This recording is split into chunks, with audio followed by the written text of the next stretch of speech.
So back in November, Elon Musk announced that full self-driving would be available for Tesla owners throughout North America.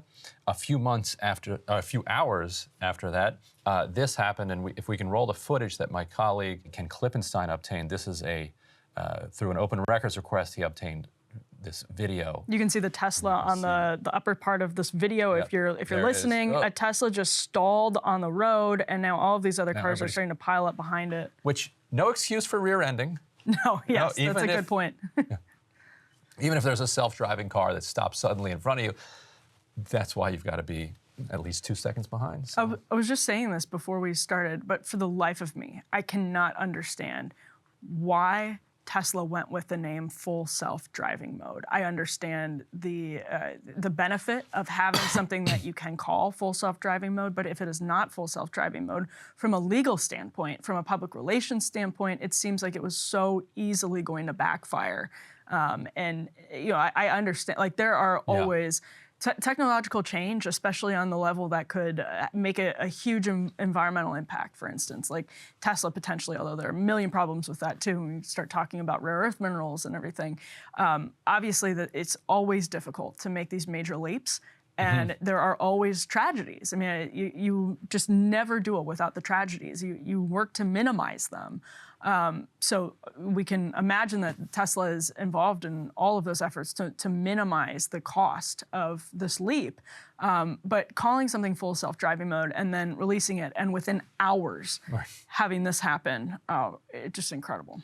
And it's a business decision, and if we can put up this tear sheet from The Intercept or from Ken Klippenstein's story, he quotes Musk, who had said last year, he said, of full self-driving, he said it's an essential feature for Tesla to develop. And he said, quote, "It's really the difference between Tesla being worth a lot of money or worth basically zero." Right. And you got to love Elon Musk for just being blunt and laying it out in black and white. But what he's saying very clearly is that once we're competing with all of these other electric car companies, once everybody has access to the same minerals, our first mover advantage might dissolve unless they've built up some type of infrastructure around charging stations or something else. But as a car company, it's going to be difficult for them to compete with the legacy automakers once they're up and running.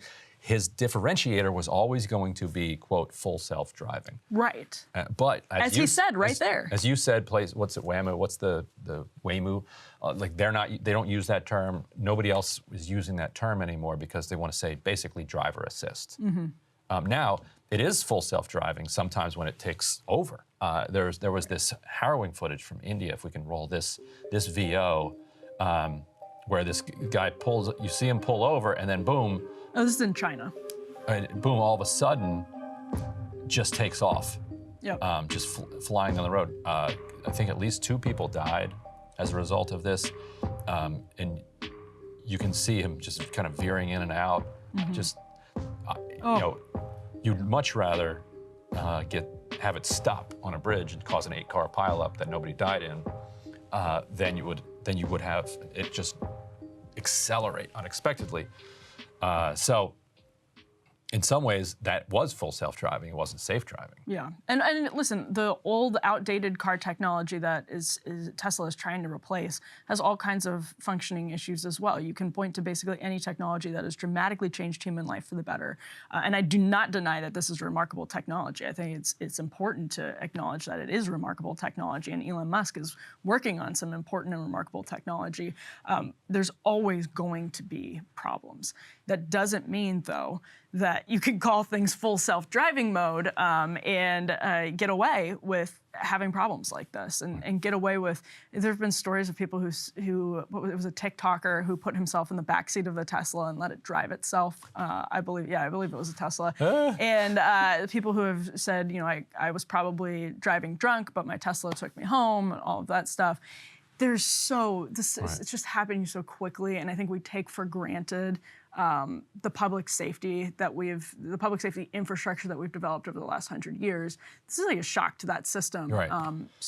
The point that the Musk defenders on this do have is that people are not good drivers either. That's a really strong counterpoint.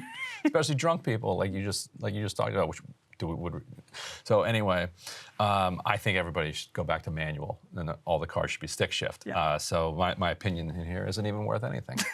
Hey guys, ready or not, 2024 is fully upon us now, and Soccer and I have been brainstorming ways that we can really up our game for this critical election. Yeah, we rely on our premium subs to expand our coverage, to add staff, to upgrade the studio. We just want to give you the best independent coverage of this election, which is possible. So if you can help us out, become a premium subscriber today, breakingpoints.com, or the link is down here in the description video. It really means the world to us, and if you like what we're all about, this is the best possible way to keep us 100% independent, working only for you.